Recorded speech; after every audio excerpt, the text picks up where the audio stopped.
वतन में, जहाँ करन करावनहार बाबा सन्मुख है, अपने रमणीक रमणीक किरणों से मुझे अपनी ओर आकर्षित कर रहा है।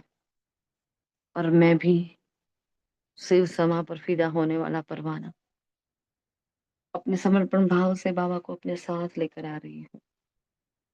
गॉडलेस स्टूडेंट अपने टीचर को साथ लेकर नीचे आ गया।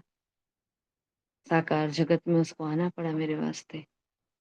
बैठा है बिल्कुल सन्मुख, मेरे मन की हर बात को एडवांस में जानने वाला बाबा, मुझे पुरुषार्थ कराने वाला बाबा, मेरी मेहनत को मोहब्बत में ट्रांसफर करने वाला मेरा बाबा। भगवान स्वयं सन्मुख है। इसी खुशी इसी रुहाब में मैं एकाग्रता के आसन पर आसीन होकर विराजमान हो जाती हूँ। शुक्रिया मीठे बाबा, शुक्रिया। शुक्रिया आप सभी फरिश्तों का। ओम शांति, ओम शांति, ओम शांति।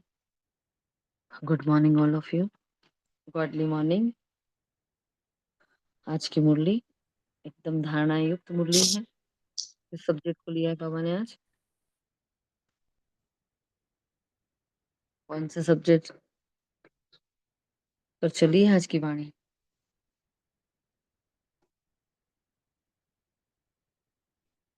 बताओ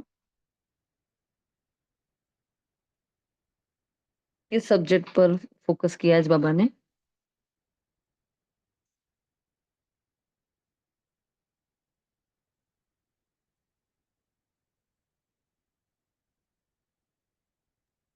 ओम शांति दीदी। बाबा ने कहा है किसी पर कोई वस्ती नहीं डालनी है, सबको भाई भाई समझना है और अपने पर रहम करना है। सब्जेक्ट कौन सा है आज का? मेन सब्जेक्ट कौन सा है? खुशी की खुराक का आज कहाँ खुशी की खुराक है? धारण कर ले। है ना। पूरी मुरली आज धारणा युक्त मुरली है ना। पूरा बाबा ने जो मेन फोकस किया है ना आज का सब्जेक्ट, वो धारणा का सब्जेक्ट है। तो देखते हैं बाबा आज कितने सारी बातें बता रहे हैं। आज बहुत सारी बातें। कल भी हमने देखा था कि बाबा की जो वाणी थी उसमें धर्मराज का एक रोल साथ में था, कि बाप बैठा है साथ में धर्मराज भी बैठा है ना।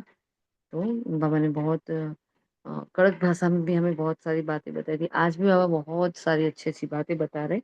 किस टर्न से मुरली ले रहे हैं, किस विधि से ले रहे हैं, देखते हैं बाबा। बाबा ने कहा, मीठे बच्चे, जो हुक्म मीठे बाबा, जैसे तुम आत्माओं को यह शरीर रूपी सिंहासन मिला है, ऐसे बाप भी इस दादा के सिंहासन पर विराजमान है। हाँ? उन्हें अपना सिंहासन नहीं है। देखो क्यों लेना पड़ता है, क्योंकि खुद का नहीं है, क्योंकि वो सदैव निराकार है। ऐसा नहीं कि कभी वो जन्म में आया मरण में आया, नहीं, वो सदैव निराकार है।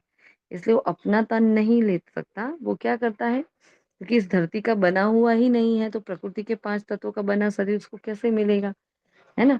लेकिन कुछ समय के लिए वो मेहमान बनकर आया है, तो भागीरथ का आधार लिए हमें क्यों ज्ञान देता है। इसलिए मैंने कहा मेरा तो खुद का कोई सिंहासन है ही नहीं। इंपॉर्टेंट क्वेश्चन था, जिन बच्चों को ईश्वरीय संतान की स्मृति रहती है उनकी निशानी क्या होगी। तो यहाँ तो पापा ने 3 मुख्य निशानियां बताई है। आप बताएं पहला। ईश्वरीय संतान की स्मृति, उसकी निशानी। मैं आत्मा ईश्वरीय संतान हूँ, उसका मुझे याद रहता है, तो मेरे में क्या चेंजेस लगेंगे, क्या निशानियां होगी वो मेरी, बताएं। जिसको नशा होगा, खुशी होगी। उन्होंने जो ईश्वर से प्राप्त किया है वो औरों को दिए बिना रह नहीं सके। जी बिल्कुल। और वो सदा एक बाप की याद में रहेंगे, कभी लड़ेंगे झगड़ेंगे नहीं और कुदृष्टि भी नहीं होगी और व्यर्थ विचार भी बहुत कम हो जाएंगे। जी दीदी, ओम शांति। उसकी चलन बहुत ही रॉयल हो जाएगी, क्योंकि हम देखते हैं ना, संसार की सभी आत्माएं जिस भगवान को ढूंढ रही है, तो सिर्फ एक बार ये स्मृति दिलाए अपने आप को कि मैं उसकी संतान हूँ, तो कितना नशा भी चढ़ जाता है और हम व्यर्थ से भी मुक्त हो जाते हैं। क्योंकि होता है ना, ऐसी छोटी छोटी बातों में हम कैसे जा सकते हैं, क्योंकि हम तो इतने ऊंचे परमात्मा की संतान हैं।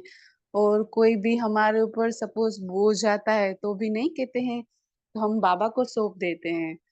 तो सूरज भाई साहब भी नहीं कहते हैं कि कोई आत्मा ऐसे कहे ना तो भी हम कह सकते हैं कि हाँ भगवान हमारा पिता है, आपको जो भी बात हो आप हमें कहिए तो हम आपका काम करवा देंगे।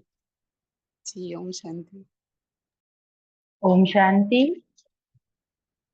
जो ईश्वरीय संतान होंगे उनकी एक अलग पर्सनैलिटी होगी, सदा हर्षित मुख, बहुत ही बढ़िया वाला साइलेंट पावर और स्टेबल स्थिति।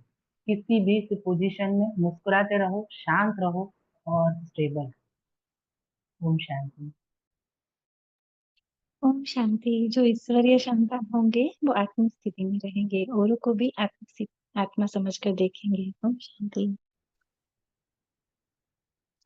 ओम शांति दीदी। जो ईश्वरीय संतान होगी ना उसमें दूसरों को गुणग्राही होगी। दूसरों में गुण ही देखेंगे, उसमें कमियां नहीं देखेंगे और एकदम मधुर स्वभाव होगा। ओम शांति।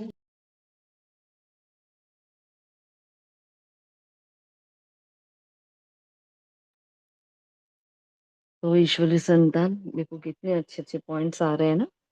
और ये तो बहुत कम है, ये तो बहुत ही कम है, अभी तो बहुत सारे पॉइंट आ सकते हैं। हाँ, तो बाबा ने जो निशानियां बताई वो भी देख लेते हैं। बाबा ने कहा उनका सच्चा लव एक बाप से होगा। फिर बाबा यहाँ कह रहे हैं ईश्वरीय संतान कभी भी लड़ेंगे झगड़ेंगे नहीं। सामने वाली आत्माएं तलवार लेकर आती है तो हम तो पहले से तलवार लेकर बैठे रहते थे, ऐसे थे, है ना। हाँ, इन्होंने एक कहा तो मैं चार कहूंगी, जब तक चार ना बोल दूं ना मेरे मेरे मन को शांति नहीं मिलेगी। हाँ, लेकिन अभी क्या होता है, वो कुछ भी लड़ते हैं झगड़ते लेकिन हम एकदम चुप, साइलेंस, है ना, जैसे कोई इफेक्ट ही नहीं है। फिर वो बोलते हैं "ये तो जड़ जैसी है, तो उनको तो पता ही नहीं चलता, इनको कोई इफेक्ट ही नहीं होता। हाँ, नहीं होता है इफेक्ट, है ना। कई बार कुछ भी कुछ बोलकर बात बिगाड़ने से अच्छा है कुछ ना बोले। हाँ, उस वक्त बाबा ने भी कहा है कि भाई आपके सामने अगर कोई क्रोधी आता है तो आप तुरंत किनारा कर लो। हाँ, तो वैसे किनारा करना क्रोध के एक रूप में आता है जो हमारे चार्ट के पॉइंट में है। लेकिन यहाँ वो ऐसा होता है कि जब वातावरण खराब होता है और हमारा एक शब्द भी और हम इतना सा जरा सा बोलते हैं ना तो भी उसका बहुत बड़ा रूप दे दिया जाता है। इसलिए बाबा ये हमें समझा रहा है कि चुप रहो बच्चे, चुप रहो, यहाँ बोलने की जरूरत नहीं, क्योंकि हमारे शब्दों की कोई वैल्यू नहीं है वहाँ, है ना। शब्द वैल्यू नहीं करते हैं, इससे अच्छा मौन बहुत अच्छा काम कर लेता है। चुप, तो एक चुप रहने का मौका मिल जाता है, एक बहाना मिल जाता है, अच्छा हमें आपसे बात नहीं करनी है। मन से नाराजगी नहीं होनी चाहिए, लेकिन ऊपरी तरह से हम ऐसे किनारा कर कर उनसे दूर हो सकते हैं कुछ टाइम के लिए, है ना। क्योंकि उस जो कहते हैं ना, वो घड़ी एक ऐसी होती है, एक समय ऐसा होता है, अगर वो समय निकल जाता है तो वो दुविधा, जो आफत होती है वो टल जाती है, ऐसा कहते हैं ना। तो वो बस आफत है हमारे सामने, उसको हाँ हटा देना है, मतलब तूफान आया है, मुझे उसको तोहफा बना देना है, क्योंकि मुझे उसको लेना ही नहीं है। वो बहुत कुछ कूड़ा किचड़ा लेकर आ रहे हैं मेरे सामने, आप ऐसे हो, आप ऐसे हो, आप ऐसे हो, लेकिन मैंने अपना दरवाज़ा बंद कर दिया है। अब उनको जो डालना है डाले, हाँ, वो रिफ्लेक्ट होकर उन तक जाएगा, मेरे तक नहीं आने वाला, मतलब मेरे मन की स्थिति। क्योंकि हमारी कर्मेंद्रियाँ देखती हैं, कान सुनते हैं, तो ये हमारी कर्मेंद्रियाँ है ना, अंदर-अंदर मैसेज लेकर जाती है। अच्छा देख तुझे ऐसा बोला, है ना? और कल बताया था ना, फिर अंदर से एक साँप खड़ा होता है, अच्छा ऐसा? लाओ उसको डस ले। मतलब अंदर से विकार खड़ा होता है, अच्छा ऐसा बोला? लाओ सुना लो उनको, बराबर का तो ठिकाने कर दूँ ना। पापा ने बोला है नहीं बोलना है, लेकिन आज बोल दूँ ना बाबा, फिर इसको ऐसे बोलती बंद कर दूँ ना, फिर वो बोलेंगे ही नहीं, है ना? ऐसा अंदर से जैसे वो बवाल मचता है, बोल दे, हाँ, इतना यहाँ तक आ जाता है, फिर बाबा रोक लेता है, जैसे श्रीमत कहती है, "अभी चुप, चुप रह जाओ।" है ना? तो बोलने से बहुत बवाल मच जाते हैं, चुप रहना उस तक लास्ट में हो जाता है। बाबा ने कहा उनकी कुदृष्टि कभी नहीं हो सकती। बाबा आज मेन पॉइंट पर फोकस कर रहे हैं, एक दृष्टि की ओर, है ना? क्यों हमारा मन कहीं और भाग रहा है, हमारे किसी के प्रति मोह की रग है, तो बाबा वहाँ से हमें डिटैच कराना चाहते हैं। तो वो पवित्रता की धारणा, है ना? जो मनसा वाचा कर्मणा होनी चाहिए, वो बाबा आज पक्की करा रहे हैं। कुदृष्टि नहीं होनी चाहिए। जब ब्रह्मा कुमारी कुमार या कुमारी है, अर्थात बहन-भाई बने, तो गंदी दृष्टि जा नहीं सकती, है ना? फिर गीत है छोड़ भी दे आकाश सिंहासन। फिर आगे कह रहे हैं ये आकाश तत्व तो है जीवात्माओं का सिंहासन, है ना? और आत्माओं का सिंहासन है वह महातत्व, कौन-सा? ब्रह्म महतत्व, जहाँ तुम बिगर शरीर रहते थे। जैसे आकाश में सितारे खड़े हैं, आत्मा को दिव्य दृष्टि बिगर देखा नहीं जा सकता। हाँ, तो आत्मा कैसी होती है? वहाँ स्टिलनेस में होती है, जैसे पेड़ पर फ्रूट लटका हुआ होता है ना? ऐसे आत्मा भी वहाँ अपने पेड़ में, अपने सेक्शन में लटकी हुई है, बस वो स्टेडी है वहाँ। उसको कोई फ़र्क नहीं पड़ता मेरे बाजू में शिव बाबा बैठा है कि कौन बैठा है, उसको कोई फ़र्क नहीं पड़ता, है ना? बस आत्मा बैठी है, बस अपनी मस्ती में मस्त है, उसको कोई लेना-देना नहीं, कोई संकल्प ही नहीं है। चूर-पूर गड़बड़ सारी कहाँ से होती है? संकल्प से होती है, लेकिन वहाँ संकल्प ही नहीं है, तो छोड़ो फिर क्या रहा? फिर बाबा ने आगे कहा,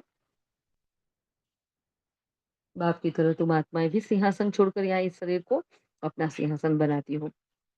जहाँ रहती हो वो तो आत्माओं का और बाबा का देश है ना? फिर बाबा ने कहा युक्ति बताई, कितनी अच्छी बाबा ने कहा ड्रामा में युक्ति है पवित्र बनने की, कि ब्रह्मा कुमार कुमारियाँ आपस में भाई-बहन हैं, ये युक्ति है। हाँ, बाबा ने क्या सिखाया बच्चे आप एक ब्रह्मा कुमार कुमारी हो, एक बाप के संतान हो, अब एक बाप के हो गए तो एक हाँ, एक ही रिश्ता है और कोई रिश्ता ही नहीं है वहाँ, भाई और बहन का बस खत्म हो गई बात। हाँ, बाबा ने ये समझाया हमें, देखो पवित्र बनने की ये युक्ति है हमारी। तो कहा तो एक दो में बुद्धि का ख्याल भी कुदृष्टि का ख्याल भी ना जाए। अभी हम ईश्वरीय संतान हैं, पहले आसुरी संतान थे, फिर अब संगम पर ईश्वरीय संतान बने हैं, सतयुग में दैवी संतान होंगे और सतयुग में कुदृष्टि होती नहीं, वो तो रावण राज्य में ही होती है। अब देखो अभी मेरी अगर कुदृष्टि है, अब कुदृष्टि में क्या-क्या आ जाता है? एक तो काम विकार आ जाता है ना कुदृष्टि में और क्या आता है? हाँ, अगर मैं किसी को रोल देख रही हूँ तो कुदृष्टि है, मैं किसी को जेंडर देख रही हूँ, स्त्री है, पुरुष है तो वो कुदृष्टि है। मैं देख रही हूँ ये मेरा बच्चा है, मैंने इसको जन्म दिया है, इसको मेरी बात माननी चाहिए, ये भी कुदृष्टि है ना? यहाँ जहाँ-जहाँ इच्छाएँ आती है हर जगह कुदृष्टि ही है। दृष्टि मतलब बाबा ये स्थूल दृष्टि की बात नहीं कर रहे हैं, मेरा देखने का नज़रिया कह रहे हैं बाबा। किस वे से मैं किसी आत्मा को देख रही हूँ, है ना? किस नज़रिए से आज से 20 साल पहले सासू माँ ने कुछ किया होगा, वो आज भी याद है। क्यों? क्योंकि वो नज़रिया नहीं बदला, इतना पुरुषार्थ कर रहे हैं, लेकिन वो जो बात अंदर पड़ी है, ऐसा कहा था, इतना गलत किया था, तो आज तक वो नज़रिया नहीं बदला। कहाँ गया फिर वो ड्रामा का ज्ञान, है? कहाँ गया सबका अपना-अपना पार्ट है, एक्यूरेट है, निर्दोष है, सब हवाई-तवाई हो जाता है, कुछ रहता ही नहीं है। हाँ, तो ये होती है दृष्टि। हाँ, यहाँ दृष्टि का मतलब दृष्टि वृत्ति दोनों मतलब नजरिया क्या हो जाता है मेरा किसी का प्रति। बाबा हमें अपना नजरिया पॉइंट ऑफ व्यू हमारा चेंज कर रहा है। ज्ञान क्यों दे रहा है? पॉइंट ऑफ व्यू चेंज करने के लिए। क्योंकि एक होता है देखो वो बहुत ही जनरल एग्जांपल है कि एक आधा ग्लास भरा पड़ा है, दो आत्माओं को पूछते हैं तो एक बोलता है आधा खाली है, एक बोलता है आधा भरा हुआ है। तो that is the point of view. हाँ, हमें किस नज़रिए से किस सिचुएशंस को हम देख रहे हैं। अगर मैं पॉजिटिव दृष्टि से देख रही हूँ, मुझे ग्लास भरा हुआ दिख रहा है। अगर मैं नेगेटिविटी से देख रही हूँ, तो मुझे वो खाली लग रहा है। मतलब मुझे मेरे साथ जो मुझे जिसने भी जो भी किया है, तो उसकी कमियाँ मुझे दिख रही है। मुझे उसकी विशेषताएँ दिख ही नहीं रही है।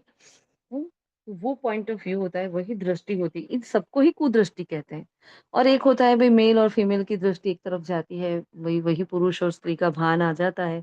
तो वो एक काम विकार की दृष्टि होती है, बाबा उसकी भी बात कर रहे हैं ना। तो बाबा ने आगे कहा, हम दैवी संतान हैं, हम तो सतयुग में जाने वाले हैं, तो सतयुग में तो कुदृष्टि होती नहीं। श्री लक्ष्मी और श्री नारायण हैं, लेकिन कभी उनकी कुदृष्टि नहीं जाती एक-दूसरे के प्रति। नहीं, इतनी प्योर और इतनी भरपूर आत्माएँ हैं कि उनको एक-दूसरे से प्यार माँगने की ज़रूरत ही नहीं है। हाँ, जोड़ा होगा, बच्चा योग बल से होगा लेकिन उनको कोई दरकार नहीं है। किसी भी आत्मा की दरकार नहीं कि लाओ ना आज इनसे पुष्पक विमान लेकर जाते हैं, आज तो इनसे मन की बात करके आते हैं, मन खाली करके आते हैं। ऐसा होगा क्या देवी-देवताओं को? नहीं, है ना? इसलिए वहाँ सत्कुरुदृष्टि नहीं होती तो अभी से उसकी प्रैक्टिस करेंगे तो वहाँ जाएँगे। हुँ? तुमको एक बाप के सिवा और कोई की याद नहीं रहनी चाहिए। सबसे जास्ती एक बाप से लव हो जाए, मेरा तो एक शिव बाबा, दूसरा ना कोई। बच्चे अभी तुमको शिवालय में चलना है। तो जो बच्चे इस रावण राज्य में कामचीता पर बैठ जल गए थे, बाप आकर फिर से उन पर ज्ञान वर्षा करते हैं। देखो जल गए थे ना, उस पर भगवान काम करता है। अब जले हुए की तो राख भी हम घर में नहीं रखते ना, इधर पधरा देते, उधर ले जाते।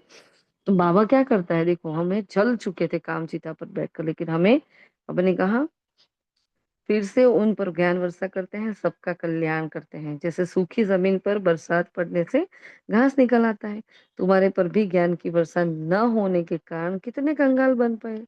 तो अभी फिर ज्ञान वर्षा होती है जिससे तुम विश्व के मालिक बने हो। बल तुम गृहस्थ व्यवहार में रहते हो परंतु अंदर में बहुत खुशी रहनी चाहिए। हुँ? फिर बाबा ने एग्ज़ाम्पल दिया भई जो है गरीब बच्चा होता है, अब उसको बैरिस्टर बना दिया जाए तो उसका उठना-बैठना बैरिस्टर से हो जाता है, उसकी सोच भी ऐसी हो जाती है। तो वैसे बाबा ने यहाँ क्या कहा है, देखो गृहस्थ भल तुम गृहस्थ व्यवहार में रहते हो परंतु अंदर में बहुत खुशी रहनी चाहिए। तो फिर बाबा ने भिलनी का एग्ज़ाम्पल भी दिया। भिलनी का एक तो तो भिलनी भी तो कैसे बदल जाती है, अहल्या कैसे पत्थर में से पारस हो जाती है, मूर्त हो जाती है। तो ये कैसे हो जाता है? तो ये हमारी ही यादगार है, यहाँ एग्ज़ाम्पल दिया है बाबा ने। फिर ज्ञान युक्त यथार्थ बात एक बाबा ने बताई आज, कौन-सी?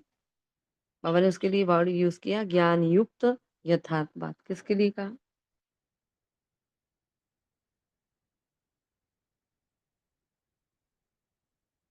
कौन से ज्ञान युक्त यथार्थ बात कही बाबा ने आज? यथा अर्थ जिसका अर्थ परफेक्ट है।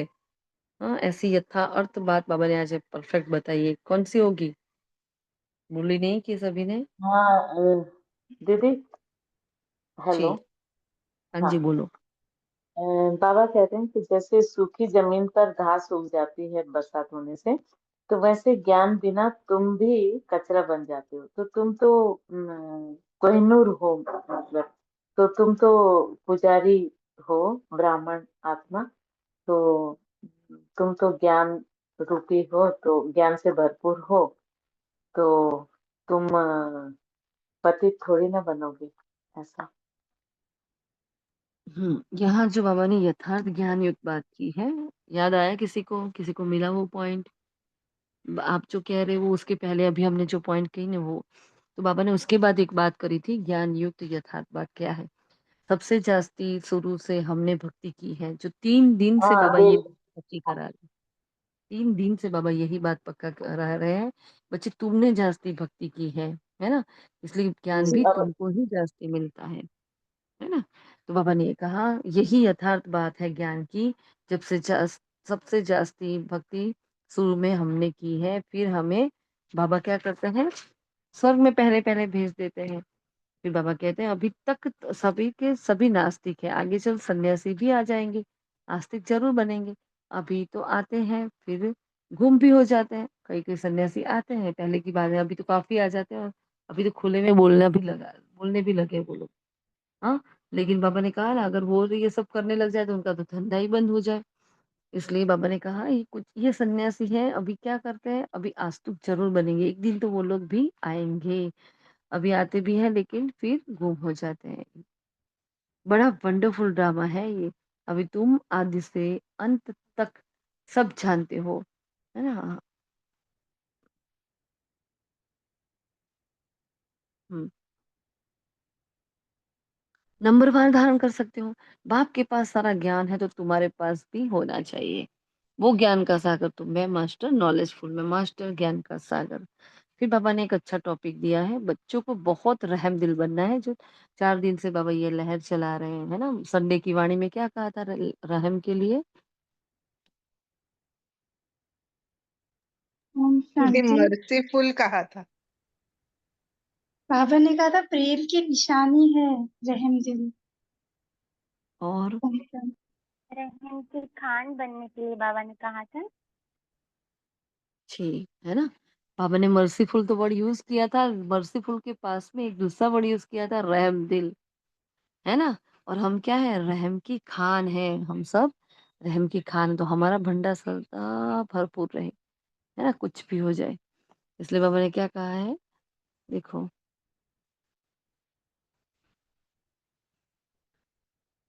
हुँ, अपने ऊपर रहम करना है। अब अपने ऊपर रहम कैसे करेंगे? बोलो? हम आत्माएँ अपने ऊपर रहम कैसे करेंगे? ओम शांति। पतित से पावन बनने का नियम करना है। और अभी तुम फरिश्ते सॉरी अभी तुम फरिश्ते बन रहे हैं यहाँ। टॉकी मतलब साइलेंस वाले उसमें हो। तुम गोश्त नहीं हो, भटकती हुई आत्मा नहीं, तुम ईश्वरीय संतान हो। इसलिए क्या था क्वेश्चन? तो क्वेश्चन ही भूल गई। ओम शांति दीदी, हर घड़ी बाबा हुँ, की याद में रहना, यही रहमदिल हाँ बनना है खुद के लिए। खुद पर रहम करना है तो बस आत्मा समझो और बाबा को याद करो और रोज बाबा मुरली में जो कहता है जी उसको फॉलो करो तो जी अपने ऊपर रहम। कल कहा था ना बाबा ने कि अपने आप को स्थापित कर देते हैं। कल ही कहा ना कितने सारे पॉइंट्स माया के कल बाबा ने मैक्स टू मैक्स बाबा ने कल बताए थे पॉइंट सारे माया के। तो बच्चे अपने आप को स्थापित कैसे करते हैं? तो हमने याद किया था भस्मासुर की उस बात को। तो जिन्होंने अपना माथे पर हाथ रख लिया और वो खुद भस्म हो गए। मतलब हमें सारी श्रीमत पता है, हमें सब कुछ पता है, हम फिर भी हम भूले कर रहे हैं, तो हम अपने पर रहम नहीं कर रहे हैं।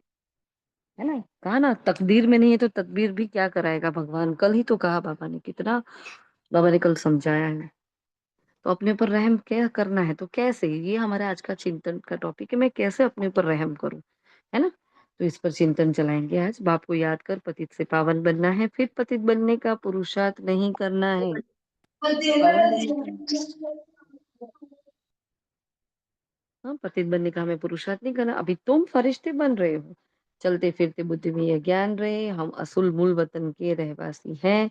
इस समय ही बाबा सूक्ष्म वतन रचते हैं। तो बाबा ने सूक्ष्म वतन, हमारी बात हुई थी ना, सूक्ष्म वतन को क्या कहा था? सूक्ष्म वतन को कौन सा नाम दिया था? सूक्ष्म वतन क्या है? ओम शांति धर्मराजपुरी है। अच्छा, और सूक्ष्म वतन क्या है साइलेंट जी? Silent no talking. हम्म, और सूक्ष्म वतन में साइलेंस तो मूल वतन में होता है। पहले ऊपर टॉप फ्लोर हमारा मूल वतन है ना, फिर सेकंड फ्लोर आएगा हमारा सूक्ष्म वतन, फिर थर्ड में मतलब नीचे कैटेगरी ऐसे की है बाबा ने। तो ये टॉकी है, वो मूवी है, और वो साइलेंस है। आज बाबा ने ये इस तरीके से कहा है ना। लेकिन बाबा ने सूक्ष्म वतन को क्या नाम दिया था? अरे हम सब ने चर्चा की थी, बाबा ने नहीं बोला था मुरली में, लेकिन हमने कहा था सूक्ष्म वतन है हमारी ऑफिस, बाबा की ऑफिस है वो। बाबा उनके द्वारा त्रिदेव की रचना करते हैं, ब्रह्मा विष्णु महेश की। है ना? और उन तीनों को बताया है कि भाई सूक्ष्म वतन का सारा कारोबार आप संभालो। अब ब्रह्मा जी को क्या कह दिया है कि आप बैठो और नई दुनिया की स्थापना करो। ठीक है? और शंकर जी को कहा है तपस्या करो, बैठो, जब जरूरत पड़ेगी तब बताएंगे आपको। हाँ? तो वैसे शंकर मतलब विष्णु, ब्रह्मा विष्णु शंकर हमारे अंदर ही है, हम ही उसका एक रोल है ना। लेकिन फिर भी सूक्ष्म वतन हमारा कारोबार चलता है, हम भोग लगाते हैं, बाबा से बातें करते हैं, हम योग करते हैं, हमें बाबा को गले लगाने का मन करता है। अब आत्मा को आत्मा क्या गले लगाएगी, लेकिन हमारे अंदर वो भाव है ना, भक्ति के सारे भाव पड़े हैं, तो वो सब कहाँ करें हम, मूल वतन में जाकर तो नहीं कर पाएंगे। इसलिए कारोबार के लिए हमारी एक ऑफिस बाबा ने रची है, जिसको सूक्ष्म वतन कहा जाता है। अगर सोचो हमारे ज्ञान मार्ग में सूक्ष्म वतन नहीं होता तो कैसा होता है ये ज्ञान? है? तो सूक्ष्म वतन कितना इंपॉर्टेंट है, बाबा आजकल रोज सूक्ष्म वतन को याद करते हैं। सूक्ष्म वतन नहीं होता तो सीधा हम कैसे परम धाम में जाते जाते और आ जाते, थक जाते हम, आत्मा आत्मा आत्मा, आत्मा परमात्मा करते करते। तो ये हमारा फरिश्ता होना, ये सूक्ष्म वतन रचना बहुत वंडरफुल पार्ट है ड्रामा का। हम्म? फिर बाबा ने कहा है इस समय ही बाबा सूक्ष्म वतन रचते हैं। फिर खुशी है कि यह संगम है, ईश्वरी युग है, उनको दैवी युग कहेंगे। अभी तुम ब्राह्मण ब्राह्मणिया हो, घर जाने से भूल नहीं जाना चाहिए। तुम संदोष में आकर भूल जाते हैं, तुम हंस ईश्वरीय संतान हो, तुम्हारे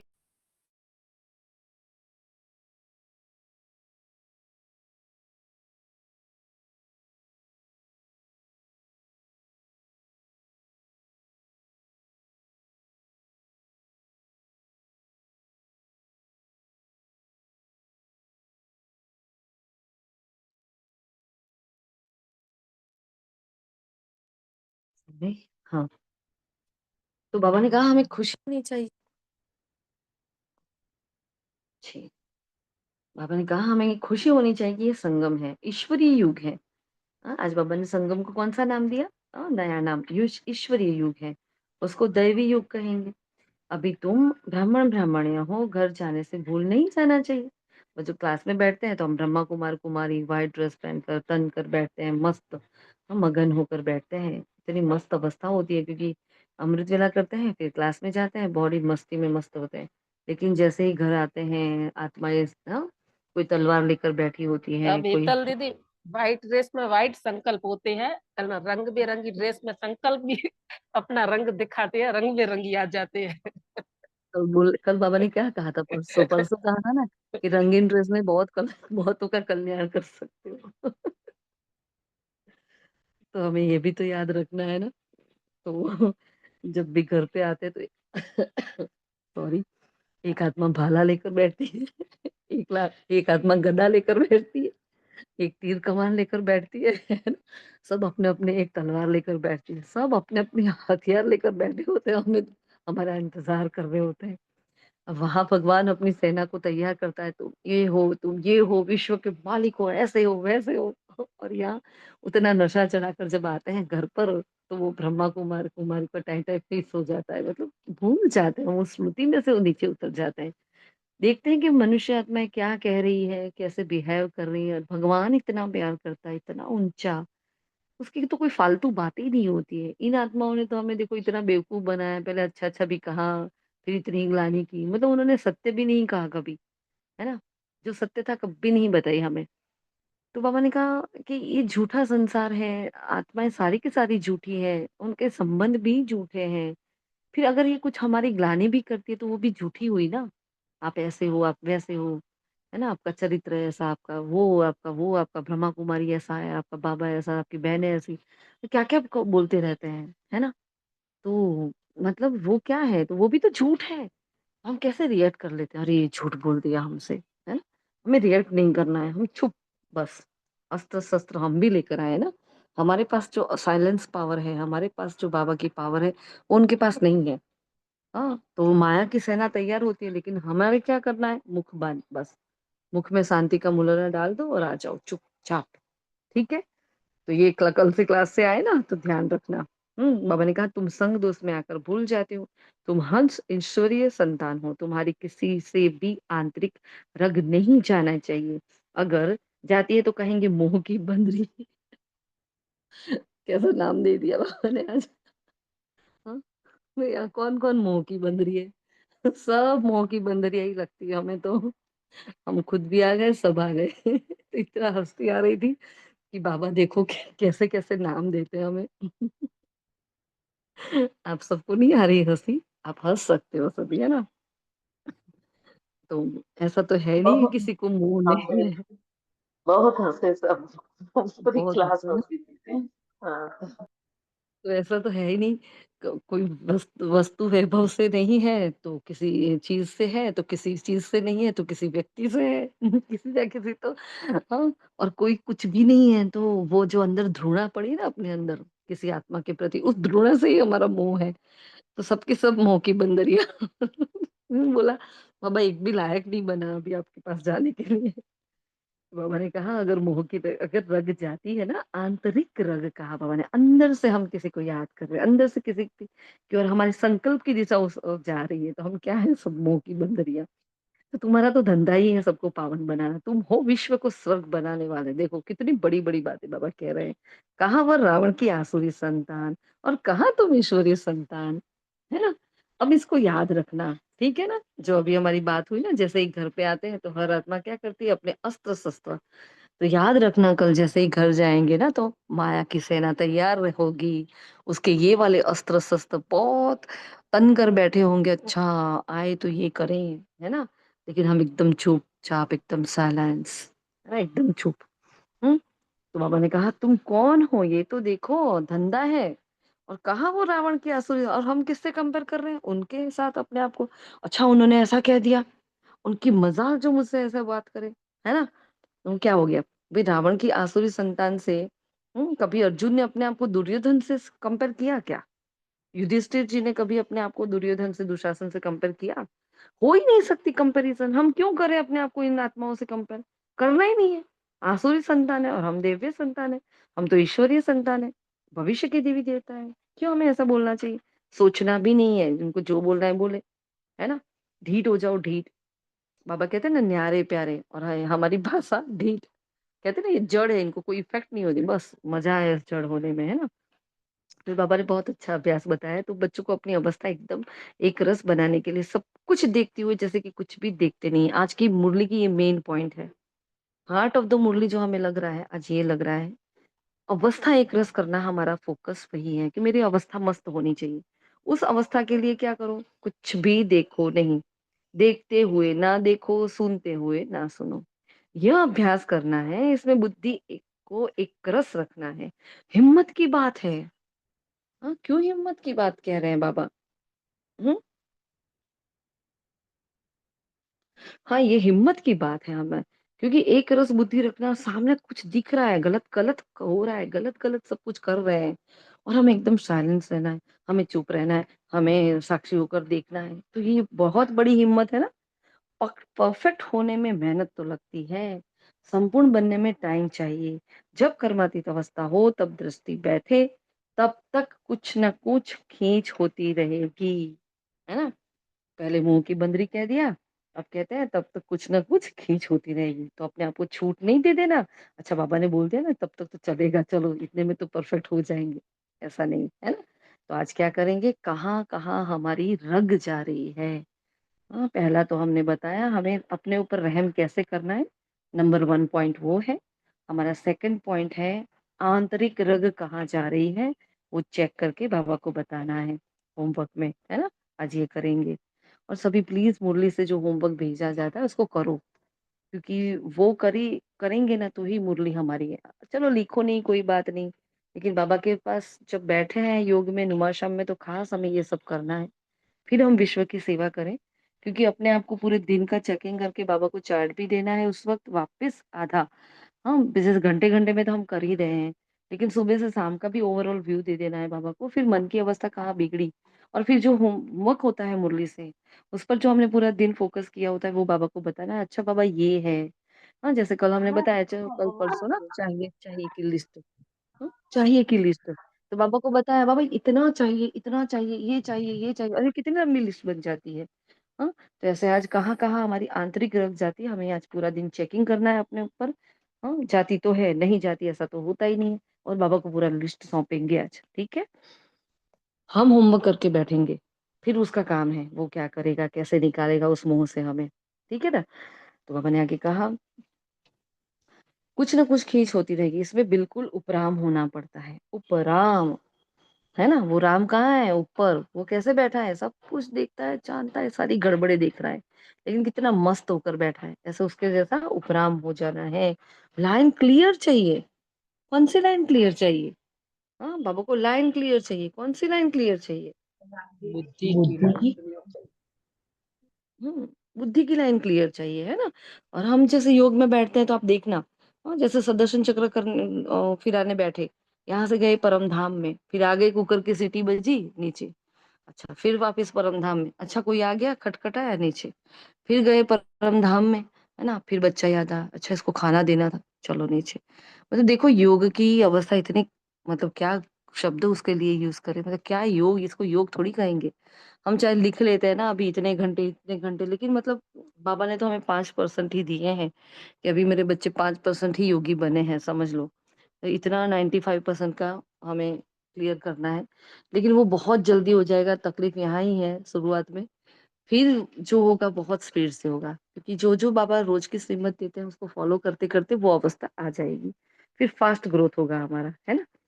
तो हमें डरना नहीं है, घबराना नहीं है, थकना नहीं है अपने आप से, ठीक है? ये भी हम पर रहम करना।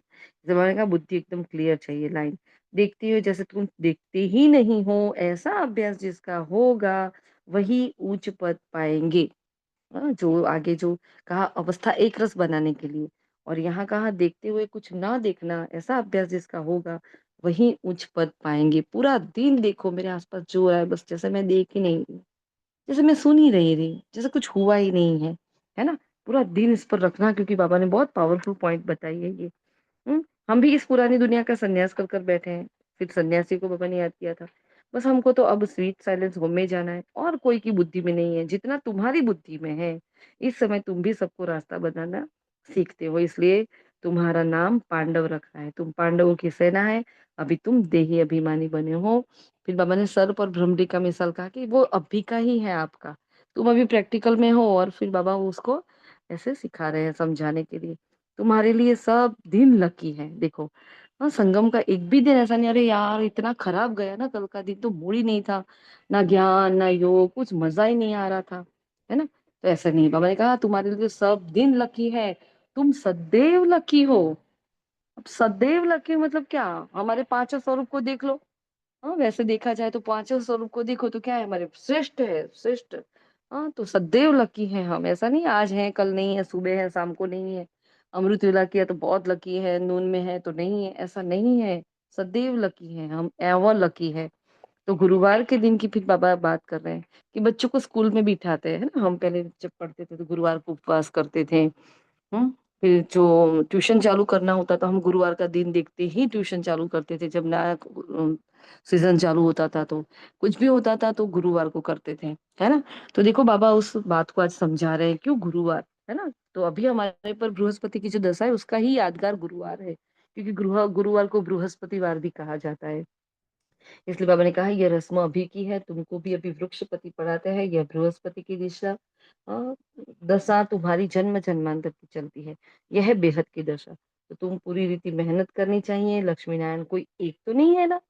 देखो बाबा हमें क्या कह रहे हैं, एक लक्ष्मी नारायण नहीं है, उनकी तो पूरी डायनेस्टी चलनी है। हम ना सोचे मम्मा और बाबा फिक्स हो गए, अब ठीक है दादिया है हम क्या करेंगे, नहीं। बाबा ने कितनी बार कहा है, कोई भी मुरली में ही ऐसा नहीं कहा कि 108 हो गए 8 हो गए, नहीं कहा। मतलब मंडे रहो, लगे रहो, जब तक खत्म ना हो खेल तब तक, है ना। बाबा ने कहा साक्षात्कार आदि ड्रामा में सब लूंद है, इसमें मूंझने की दरकार नहीं।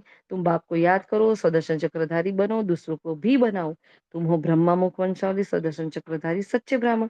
अभी बाप जो सच्ची गीता सुनाते हैं उनको तो कंठ कर लेना चाहिए। अब इतनी बड़ी गीता को क्या कंठ करेंगे, रोज 4-4 पेज की गीता होती है ना। तो क्या कंठ करेंगे गीता से, बोलो।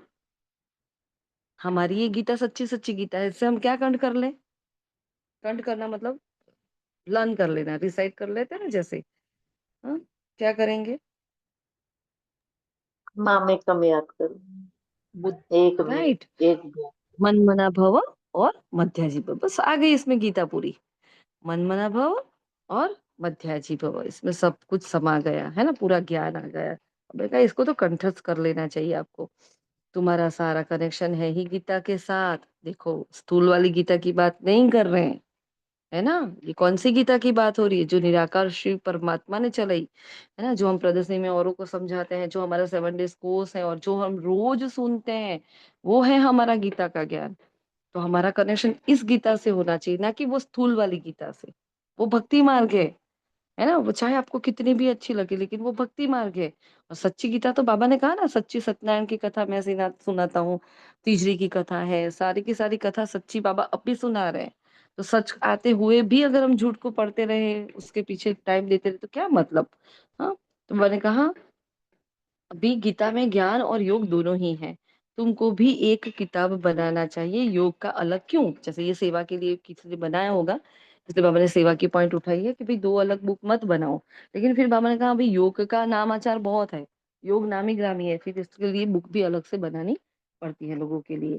फिर आगे बाबा कह रहे हैं, वरदान दे रहे हैं बाबा, हर कदम में पद्मों की कमाई जमा करने वाले सर्व खजानों से संपन्न व तृप्त आत्मा भव। जो बच्चे बाप की याद में रहकर हर कदम उठाते हैं, वह कदम कदम में पद्मों की कमाई जमा करते हैं। इस संगम पर ही पद्मों की कमाई की खान मिलती है। संगम है जमा करने का योग, है। आगे संगम को कौन सा वर्ड दिया था, आगे संगम के लिए क्या कहा।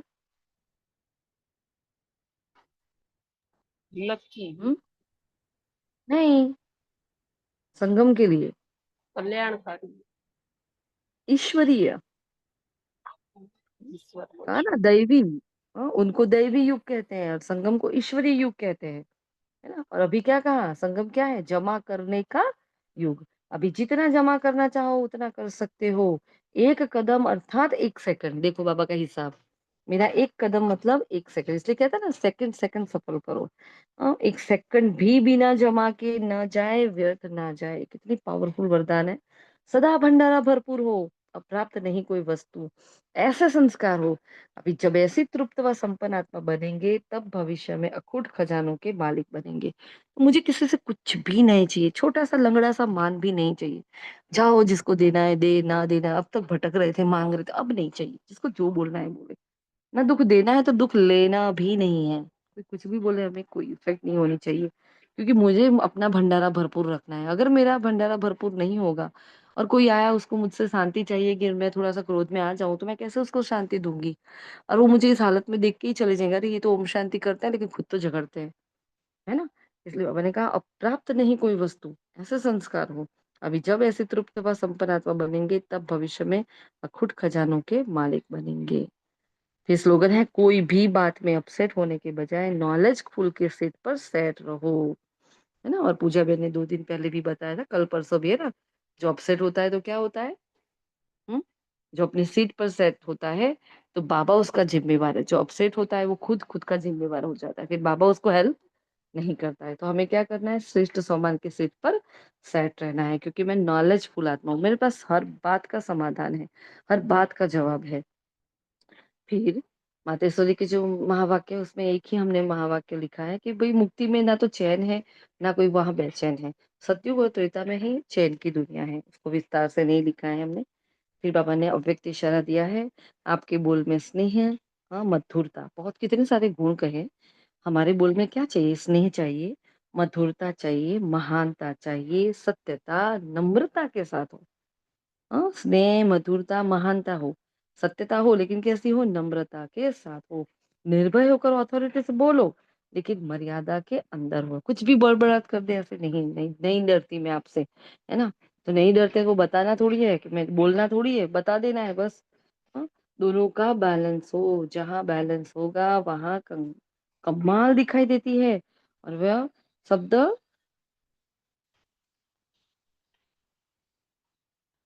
हुँ। वो शब्द कड़े नहीं लेकिन मीठे लगते हैं, हाँ? बैलेंस होता है तो वो शब्द कड़े नहीं लगते, कड़वे भी नहीं लगते, मीठे लगते हैं। ऑथॉरिटी, नम्रता का बैलेंस, बहुत अच्छी बात बाबा ने आज बताई है अव्यक्त इशारे में। ऑथॉरिटी और नम्रता का बैलेंस की कमाल दिखाओ, यह है बाप की प्रत्यक्षता की साधना, है ना? यही हमारा मेन साधन है जिसके द्वारा हम हाँ, क्या नम्रता और अथॉरिटी मतलब मुझे ज्ञान है, मुझे सत्यता पता है, लेकिन उस सत्य बात को मैं नम्रचित होकर किसी के आगे पेश करूँ, ना कि मैं ऐसा अभिमान, गुरूर रखकर किसी के आगे रखूँ। ठीक है? तो ये थे आज के हमारे महावाक्य और आज के महावाक्य से पता चला, बाबा ने एक तो ईश्वरीय संतान की स्मृति की निशानियाँ बताई हमें। हाँ, हमें कुदृष्टि हमारी नहीं जानी चाहिए, इसलिए बाबा ने खास कहा है। फिर बाबा ने आगे कहा है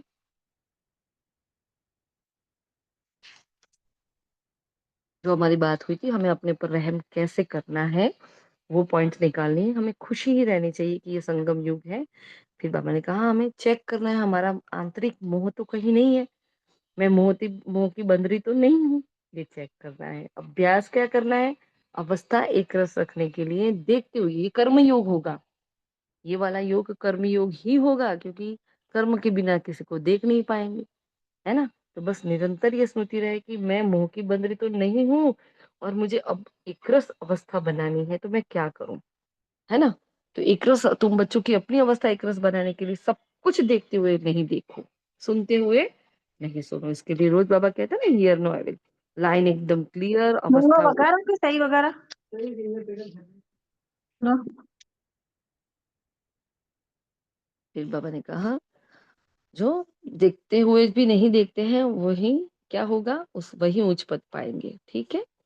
और हम क्या हैं सदैव लकी हैं हम पर अभी बृहस्पति की दशा चल रही है हमें साक्षात्कार में जाना नहीं है क्योंकि अब ब्रह्मा मुख वंशावली है गीता का एपिसोड सच्चा भी चल रहा है हर कदम में मेरे पदम की कमाई है तो मैं सर्व खजानों से संपन्न आत्मा हूँ मैं तृप्त आत्मा हूँ मुझे किसी से कुछ भी नहीं चाहिए अपसेट नहीं होना है कुछ भी हो जाए अपने सीट पर सेट रहना है और मेरे बोल में चाल चलन में स्नेह हो मधुरता हो महानता हो सत्यता हो नम्रता हो है ना ये सारे के सारे अंदर हो तभी मैं हाँ, तब भी मैं अथॉरिटी बन पाऊंगी वरना कोई मतलब नहीं अथॉरिटी बनने का, है ना? सपोज़ वही टीचर बहन है तो वो एक अथॉरिटी है, बाबा ने उनको चुना है, लेकिन अगर वो इतनी कड़वी भाषा में हमसे बात कर रहे हैं, तो ये इनमें से एक भी गुण नहीं है। तो फिर वो श्रीमत नहीं होती है, चाहे कितने भी सालों से आप सेवा केंद्र पर रह रहे हो, चाहे कुछ भी कर रहे हो। ये गृहस्थी माता है, 15 साल से ज्ञान में चल रही है, लेकिन श्रीमत अनुसार नहीं चल रही है क्योंकि उसके बोल में, चाल में कोई फ़र्क ही नहीं पड़ा। तो बस जैसे वहाँ दूसरे सत्संग में जाते हैं और बदलते नहीं है, चलते रहते हैं, बस यहाँ भी ऐसे ही चलते रहते हैं, ऐसे ही चलते रहते हैं। अपने में कोई परिवर्तन नहीं लाया हो तो क्या मतलब? हुँ? तो हमें अपने बोल पर अटेंशन देना है। ठीक है जी? अच्छा, शुक्रिया मीठे बाबा का और आप सभी का भी शुक्रिया। ओम शांति। किसी का कोई प्रश्न है?